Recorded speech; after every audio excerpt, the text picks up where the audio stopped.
Fundamental analyst Harshvardhan Awasthi हैं, मानस प्रकाश काबसर, राजेश सतपुते, प्रशांत सावंत, राजेश पालविया, शिल्पा रावत, ये सभी मौजूद हैं। इनसे करते बातचीत। Prakash, good afternoon. आपका ट्रेड इस वक्त का? Good afternoon to you. Stock जो मुझे पसंद है इस वक्त वो है सीमेंस इंडिया। 7056 पर ट्रेड कर रहा है।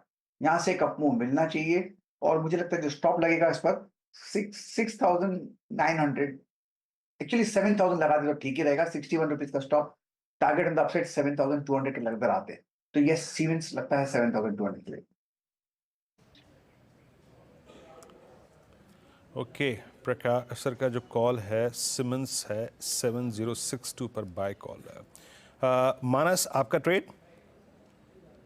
वीरेंद्र जी, आरईसी पे खरीदारी करने की राय रहेगी। आरईसी बीएफसी दोनों चार्ट्स पे अच्छे लगते हैं, लेकिन मेरे ख्याल से आरईसी बिल्कुल तैयार है पिछले हाईज को भी क्रॉस करने के लिए। तो आरईसी में करंट लेवल्स पे खरीदारी करेंगे, 633 का स्टॉप लॉस लगाएंगे और 660 के टारगेट सेट करेंगे। ये कैश लेवल्स हैं। अगर चाहें तो 650 का कॉल ऑप्शन जो 21 रुपए पे ट्रेड हो रहा है, वहां पर आप खरीदारी कर सकते हैं। आपके जो स्टॉप लॉसेज है वो रहेंगे 17 रुपए के नीचे और टारगेट सेट करिए 32 रुपए के आसपास का। तो ये REC 650 का कॉल लेने की सलाह। हाउएवर नंबर्स थोड़े से डैम्प थे, लेकिन इस पर सुबह से बाय साइड की राय आ रही है और चला भी है स्टॉक का। शिल्पा जी, आफ्टरनून, आपका ट्रेड?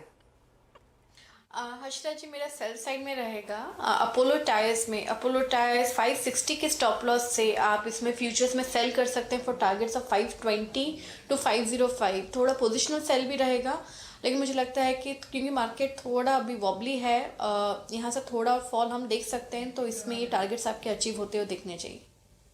ओके, तो अपोलो टायर में एक सेल साइड का ट्रेड इस समय शिल्पा की तरफ से आ रहा है। यहाँ पर बिकवाली की सलाह आ रही है। स्टॉक का 520 तक फिसल सकता है, उसके बाद 500 के लेवल्स भी देखा सकता है। प्रशांत, आफ्टरनून, आपका ट्रेड? जी अच्छा जी, वीरू जी, गुड आफ्टरनून द पैनल। तो यहाँ पे मेरा भी एक सेल साइड पे ट्रेड है, क्योंकि मार्केट थोड़ा सा 25,000 पे काफी स्ट्रांगली रिएक्ट किया है। हो सकता है आगे हम इसको क्रॉस करें, बट फिलहाल मुझे लग रहा है एक स्टॉक जो गैप पे रिएक्ट कर रहा है वो है बिरला सॉफ्ट। नॉर्मली मैंने इस पे हमेशा लॉन्ग्स रेकमेंड किए, बट यहाँ एक रेजिस्टेंस पे करीबन 720 पे ट्रेड कर रहा है 720। स्टॉप लॉस मेरा होगा 735, 735।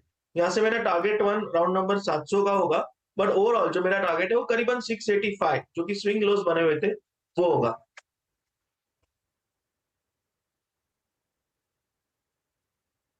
बिरला सॉफ्ट है आपकी, यहाँ पे सेल कॉल है। अच्छा, बड़े एग्रेसिव कॉल है। अगर आप देखें यहाँ पे 719 पे, इस पे आएंगे, डिस्कस करेंगे कि आईटी में शॉर्ट कहाँ ओपन और कर सकते हैं। राजेश सतपुते हमारे साथ मौजूद हैं इस वक्त। राजेश जी, गुड आफ्टरनून, आपका trade? Good afternoon, good afternoon Arshdan, good afternoon everyone. Very देखिए, सुबह हमने देखा एक डीएलएफ में क्लीन ब्रेकआउट आया और डीएलएफ का ब्रेकआउट जो है वो आप कह सकते हैं कंसोलिडेशन का बात का है। एट द सेम टाइम यहाँ पे ट्रेंड रिवर्सल सिग्नल है, तो जो चार्ट सजेस्ट कर रहा है ये 860 के ऊपर डीएलएफ में बाय ट्रिगर हुआ है। 850 का स्टॉप लॉस होगा और इसका जो इमीडिएट टारगेट होगा वो रहेगा करीबन 900 से लेकर 910। So DLF is a buy. Okay, DLF 867.90 पे आपका एक बाय है। सुबह से मोमेंटम का है, बट एक बात देखिए आपने इस चार्ट पे, बाजार कोलैप्स हुआ लेकिन ये स्टॉक कोलैप्स नहीं हुआ। लास्ट वीक का काफ़ी डैमेज इसमें हुआ था, तो ये पुल बैक मोड में स्टॉक है।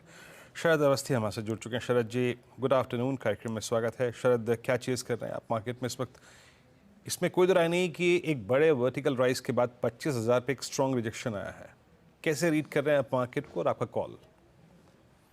देखिए, थोड़ी बहुत करेक्शन या टाइम बेस्ड करेक्शन को आप इग्नोर नहीं कर सकते, क्योंकि हमने काफी अच्छी एक तरफा रैली देखी है नीचे के लेवल से। तो मुझे लगता है हो सकता है आप 1-2 महीने के कंसोलिडेशन फेज में एंटर कर रहे हैं, जहां पे हो सकता है बहुत ज्यादा आपको वैसी अपमूव नहीं मिले जैसी पिछले कुछ समय में मिली है। बट मेरा ये मानना है कि ये जो कंसोलिडेशन फेज होगा ये भी ईयर एंड के आसपास जो हम नेक्स्ट बड़ी मूव की तैयारी कर रहे हैं उसके पहले का प्रीकर्सर ही होगा। तो बहुत ज्यादा घबराने की कोई जरूरत नहीं है और 1000-1500 पॉइंट की करेक्शन किधर भी कभी भी आ सकती है, खास करके जियोपॉलिटिकल टर्म से।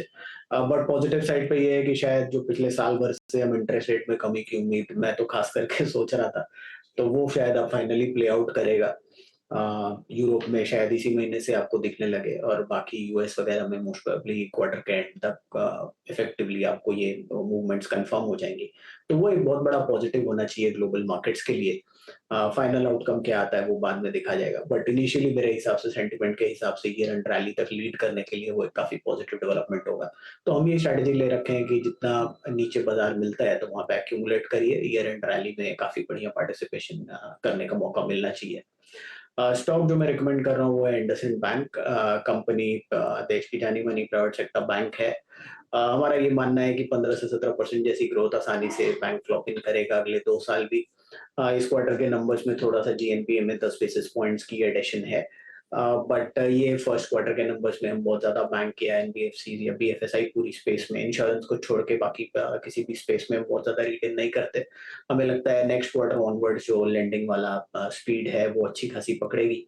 प्लस जैसे रेट कट्स का माहौल बनता है तो मुझे लगता है जो डिपॉजिट मोबिलाइजेशन है वहां पे भी आपको बढ़िया अट्रैक्शन दिखनी चाहिए। तो आने वाले समय में 15 से 17% ग्रोथ आसानी से आनी चाहिए और एडवांसेस ग्रोथ के साथ साथ आपके जो जीएनपीए के नंबर्स हैं वो भी काफी सबड्यूड दिखने चाहिए। बहुत ज्यादा प्रेशर हम एसेट क्वालिटी पे एनविजन नहीं कर रहे। तो वैल्यूएशन वाइज अभी स्टॉक लगभग 1.6 1.7 टाइम्स प्राइस टू बुक पे चलता है।